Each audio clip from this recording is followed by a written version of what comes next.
Seiring meningkatnya kebutuhan masyarakat akan layanan perbankan syariah, muncul pula tantangan dalam pelaksanaannya. Salah satu kasus yang kerap terjadi adalah ketidakpuasan nasabah terhadap produk pembiayaan yang mereka ambil. Assalamualaikum warahmatullahi wabarakatuh. Selamat datang di video pembahasan kami. Pada kesempatan ini, kami akan mengangkat sebuah studi kasus mengenai sengketa hukum di lembaga keuangan syariah. Kasus ini berkaitan dengan pembiayaan berbasis akad ijaro, yaitu akad sewa-menyewa, di mana pihak bank menyediakan barang atau aset kepada nasabah dengan pembayaran sewa. Kami akan membahas fakta-fakta kasus, analisis kasus, dan solusi penyelesaian melalui mekanisme arbitrase syariah. Semoga video ini bisa membantu kita memahami proses penyelesaian sengketa yang sesuai dengan prinsip-prinsip syariah. Selamat menyaksikan.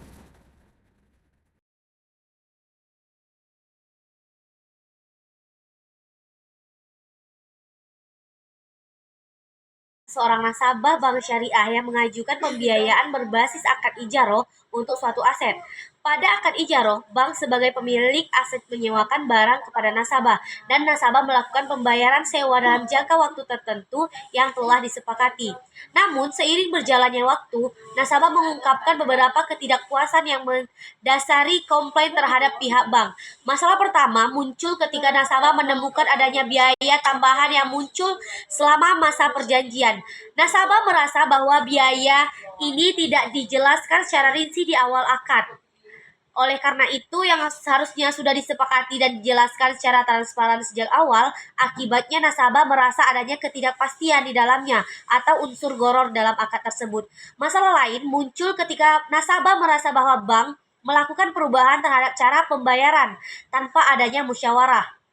Perubahan yang dilakukan secara sepihak ini dianggap tidak sesuai dengan prinsip keadilan dan syurah atau musyawarah yang diutamakan dalam hukum Islam yang seperti kita ketahui. Selain itu, nasabah juga mengeluhkan lambatnya respon dari pihak bank ketika ia mencoba menyampaikan keluhan terkait masalah tersebut. Pada akhirnya, upaya musyawarah tersebut langsung tidak menghasilkan solusi yang memuaskan. Nasabah mempertimbangkan untuk menyelesaikan sengketa melalui mekanisme yang seperti yang kita ketahui, yaitu arbitrase syariah.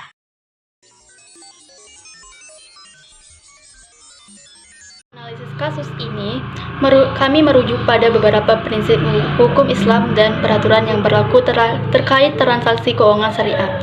Dalam hukum Islam, akad ijara atau sewa-menyewa mengharuskan adanya transparansi dan kejelasan, baik dari segi objek yang disewakan, harga yang dibayar, maupun jangka waktu yang disepakati. Berdasarkan Fatwa DSN MUI nomor 2000 tentang ijaro, akad ini harus bebas dari unsur gharar atau ketidakpastian yang bisa merugikan salah satu pihak. Unsur gharar dapat muncul ketika ada ketidakjelasan dalam biaya atau ketentuan yang berlaku oleh salah satu pihak tanpa persetujuan bersama. Ketidakpastian yang terjadi dalam kasus ini dapat menyebabkan kerugian bagi nasabah dan dianggap bertentangan dengan prinsip akad syariah yang sah. Selain itu, nasabah merasa bahwa bank melakukan perubahan sepihak tanpa musyawarah.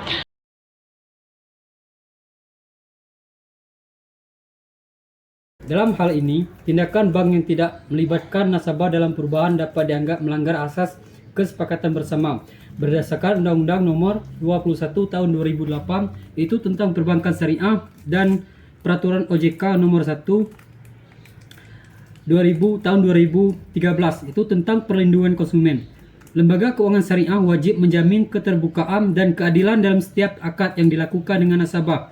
Keterbukaan ini bertujuan untuk menjaga kepercayaan nasabah dan memastikan bahwa semua pihak memahami isi dan konsekuensi dari akad yang disepakati. Dalam konteks hukum positif di Indonesia, arbitrase syariah diakui sebagai mekanisme penyelesaian sengketa alternatif yang sah dan final. Dalam hal ini diatur dalam Undang-Undang Nomor 30 Tahun 1999 yaitu tentang arbitrase dan alternatif penyelesaian sengketa yang memberikan dasar hukum bagi arbitrase syariah dalam menyelesaikan sengketa perbankan syariah di luar pengadilan. Lembaga seperti Basarnas berperan sebagai badan arbitrase yang menangani sengketa keuangan syariah dengan proses yang sesuai dengan prinsip-prinsip Islam.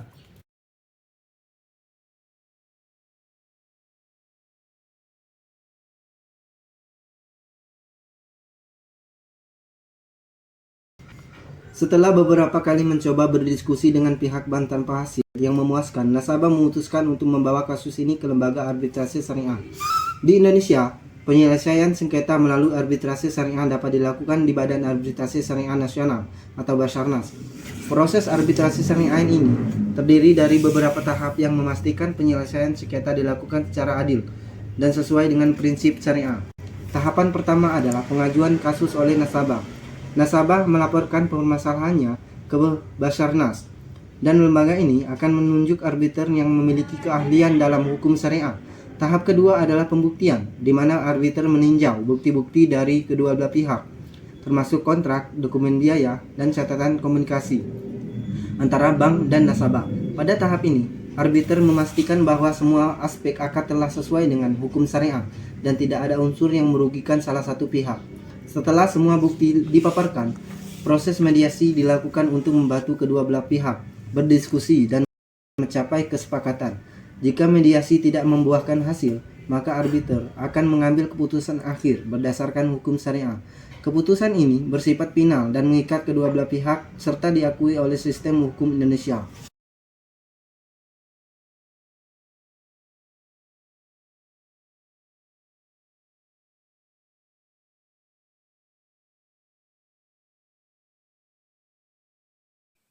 Dalam kasus ini dapat kita simpulkan bahwa arbitrase merupakan lembaga yang paling efektif dalam menyelesaikan sengketa di lembaga keuangan syariah, khususnya untuk kasus ketidakpuasan nasabah dalam akad. Arbitrase syariah memungkinkan penyelesaian sengketa yang lebih cepat, netral, dan tetap memenuhi atau mematuhi prinsip-prinsip keadilan dalam Islam. Dengan menggunakan arbitrase, kedua belah pihak ini dapat menghindari proses panjang di pengadilan dan tetap menjunjung tinggi prinsip transparansi dan keadilan. Kami merekomendasikan agar lembaga keuangan syariah senantiasa menjaga transparansi dalam setiap akad yang dijalankan, termasuk memberikan penjelasan yang lengkap terkait biaya tambahan. Selain itu, penting bagi bank untuk menjalankan komunikasi yang baik dan mematuhi fatwa DSN serta peraturan otoritas jasa keuangan untuk menjaga kepercayaan dari nasabah dan kelancaran transaksi. Terima kasih atas perhatian Anda dalam menyimak video ini. Semoga pembahasan kasus ini memberikan wawasan yang bermanfaat tentang penyelesaian sengketa hukum dan arbitrase syariah di lembaga Basarnas. Jangan lupa untuk selalu memahami hak dan kewajiban dalam setiap transaksi syariah yang kita jalankan. Sampai jumpa di pembahasan atau materi berikutnya. Wassalamualaikum warahmatullahi wabarakatuh.